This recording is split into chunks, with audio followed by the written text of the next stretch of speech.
কি করছো বৌমা? ঘর ঝাড় দিচ্ছি মা, সামনে তো সরস্বতী পুজো, তাই একটু পরিষ্কার করে দিচ্ছি।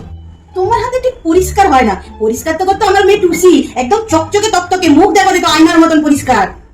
কি করছো বৌমা? মা ভাবছি একটু মিষ্টি বানাবো, সামনে সরস্বতী পুজো তো, পাড়ার বাচ্চাগুলো সব আসে, ওই জন্য একটু মিষ্টি বানাচ্ছি।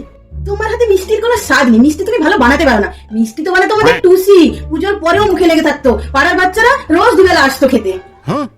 মা দেখুন তো, এই শাড়িটা নতুন নিয়ে আসলাম, সরস্বতী পুজোয় পরবো বলে, কেমন হয়েছে? তুমি যতই সাজো না কেন তোমাকে ঠিক মানায় না, মেকআপটাও ঠিক তোমাকে তোমার মুখে শুট করে না। স্বাস্থ্য তো আমার ঘরে টুসি, চোখ ফেরানো যেত না, এত সুন্দর স্বাস্থ্য, পুরো লক্ষ্মী প্রতিমা। হ্যাঁ এসব কিছু। বৌমা, এত কার সাথে কথা বলছো? মা আমি টুসি দিকে একটু ফোন করছিলাম, আপনি সকাল থেকে এত কথা বলছেন টুসিদির কথা, টুসিদি ঘর মুছতে পারে, ঘর পরিষ্কার করতে পারে, মিষ্টি বানাতে পারে, কত ভালো করে শাড়ি পরতে পারে, ওই জন্য টুসিদিকে ফোন করে বলে দিয়েছি সরস্বতী পুজোর আগে তাড়াতাড়ি যেন চলে আসে। ওকেই সব করতে হবে, ঘর মোছা, বাসন মাজা, মিষ্টি তৈরি করা, ঠাকুরকে সাজানো, সমস্ত কাজ ওকেই করতে হবে। আমি তো সেরকম কিছু পারি না, তো টুসিদিকে দিয়ে সব করাবো, ওই জন্য টুসিদিকে আমি আসতে বলে দিই।